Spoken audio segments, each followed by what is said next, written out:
며칠 전에 김경수 전 경남도지사가 이재명 더불어민주당 대표에게 개헌에 적극 나설 것을 촉구했죠.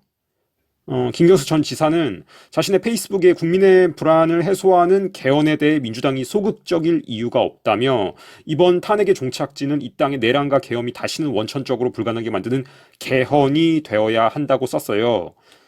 그리고 대통령의 권력을 어떻게 분산시키고 견제와 균형 시스템을 강화할 것인지도 함께 정해야 한다며 그 제도 위에 새 정부가 출범해야 국민이 불안해하지 않을 것이라고 썼어요. 이 사람이 속한 민주당만 개헌이 필요하다고 얘기하는 게 아니라 국민의힘 의원들도 마찬가지예요. 권영세, 개헌 논의 시작할 것, 대통령제 고친 뒤 대선 이루어져야 라는 제목의 기사인데 읽어보면 국민의힘 권영세 비상대책위원장이 조만간 당 차원의 개헌 특위를 구성해 개헌 논의를 시작하겠다고 밝혔다. 권영세 비상대책위원장은 당 비대위 회의가 끝난 뒤 현 대통령제에 문제가 있어서 대부분의 대통령이 임기를 마치고 불행한 일을 겪게 됐다며 대통령 개개인의 문제라기보다는 제도 자체에 문제가 있다고 보고 그런 제도를 고친 뒤에 대선이 이루어져야 한다는 주장을 진작부터 해왔다고 말했다. 권 비대위원장은 개헌해야 이런 악순환의 고리가 끊어질 수 있다며 40년이 된 팔실체제가 바뀔 때가 됐다고 생각하고 어떻게 바뀌어야 더 이상 불행한 사태의 반복을 막을 수 있는지 고민해볼 필요가 있다고 강조했다. 이 기사에서 이렇게 쓰고 있고 유정복 인천시장도 개헌해야 한다고 얘기했죠. 유정복 분권형 개헌 추진 조기 대선 출마인 국가가 필요로 하다면 이란 제목의 기사를 따르면 유 시장은 3일 인천시청 기자실에서 열린 기자간담회에서 지금 나라가 혼란스러운 이유는 사람과 제도의 문제라고 강조하며 1987년 헌법 체제 아래에서는 이 같은 혼란스러운 일이 반복될 수밖에 없다고 덧붙였다. 특히 유 시장은 대한민국 시도지사협의회 의장을 맡고 있는 만큼 이달 중 이 같은 혼란을 막기 위한 대안으로 분권형 개헌안을 마련하겠다는 계획이다. 그는 지금까지 대통령을 그만두고 존경받는 사람이 누가 있었느냐며 탄핵당하거나 감옥에 가는 등 악순환은 모두 대통령에게 과도한 권력이 집중돼 있기 때문이라고 했다. 유 시장은 개헌을 위한 학계 전문가를 구성했고 함께할 시민사회단체도 있다며 조만간 공론화할 예정이다. 국회에서 토론회도 준비하고 있다고 했다. 이 사진은 오늘 2월 6일 여의도 국회의원회관에서 열린 국가 대개조를 위한 개헌 토론회 사진인데요. 관련 기사 읽어보면 6일 서울 여의도 국회의원회관에서 성일종 국회 국방위원장 주최로 열린 국가 대개조를 위한 개헌 토론회에 국민의힘 권성동 대표, 김진표 전 국회의장, 김종인 전 국민의힘 비상대책위원장, 이재호 민주화운동기념회 사업회 이사장 등이 참석했다. 이 자리에서 여야 정치 원로와 국민의힘 의원들은 한자리에 모여 계엄, 탄핵 정국을 계기로 권력 구조를 바꾸는 개헌에 나서야 한다고 강조했다. 김진표 전 국회의장은 제왕적 대통령제가 대한민국이란 기관차를 전복시켜 왔다고 말했다.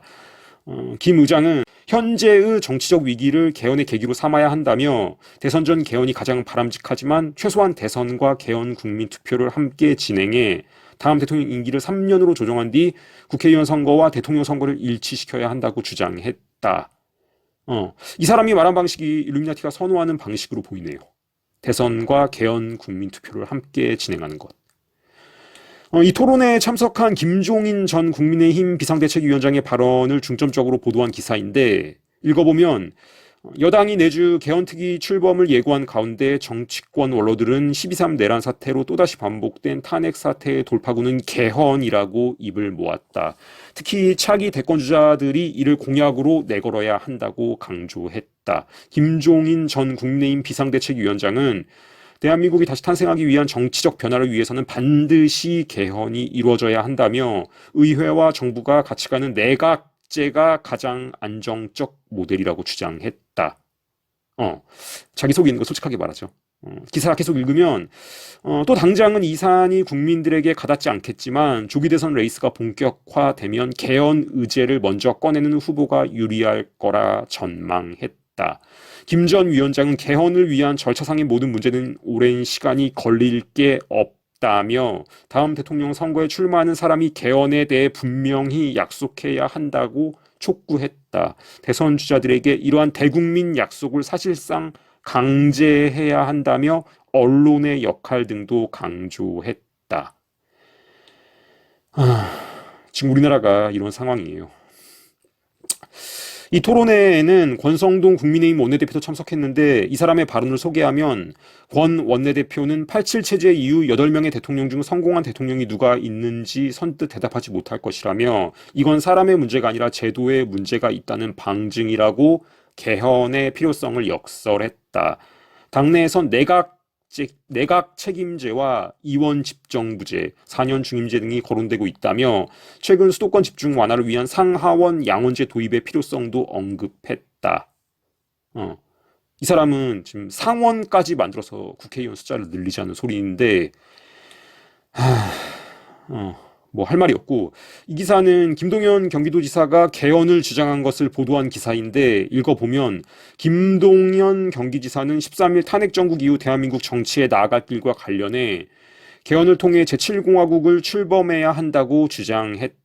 김 지사는 지금의 정치 체제가 대한민국이 제 길을 가고 제도약하는 데 큰 걸림돌이 되고 있다는 것을 계엄과 내란을 통해 온 국민이 지켜봤다며 87 체제의 가장 안 좋은 점이 부각되지 않았는가. 이제는 7공화국 출범이 필요하다고 설명했다. 이렇게 이제 기사에서 쓰고 있고 이 사람 말고 이광재 전 국회 사무총장도 개헌을 주장했는데 관련 기사 이광재 민주당 대선 승리를 위한 개헌 주도하고 내로남불 정치 끝내야를 간단하게 읽어보면 이광재 전 국회 사무총장은 4일 예측 가능한 나라를 만들기 위해서는 개헌을 적극적으로 논의해야 한다며 대선 승리를 위해 개헌을 능동적으로 밀고 가는 방안을 고려해야 한다고 밝혔다. 개헌 논의를 주도하면 대선 승리와 성공한 정부로 나아가는 길이 열린다면서 가장 좋은 방법은 대선 당시 최소한의 개헌 조항을 국민 투표에 붙이는 것이라고 덧붙였다. 그는 합의되지 않은 개헌 사항은 부칙에 넣어 다음 정부 임기부터 적용할 수도 있다. 40일이면 할 수 있다고 말했다. 이렇고 기사 하나만 더 소개하면 개헌 물고 트는 오세훈 12일 국회에서 토론회 개최. 뭐 오세훈 서울시장이 개헌 주장했던 건 채널 통해서 이미 여러 차례 소개했으니까 더 길게 얘기 안 할게요. 이렇게 쭉 살펴보았듯 개헌에 대한 요구는 민주당인 김경수, 김진표, 김동연, 이광재와 국민의힘인 권영세, 유정복, 성일종, 권성동, 오세훈 등 여야 좌우를 가리지 않고 빗발치고 있다.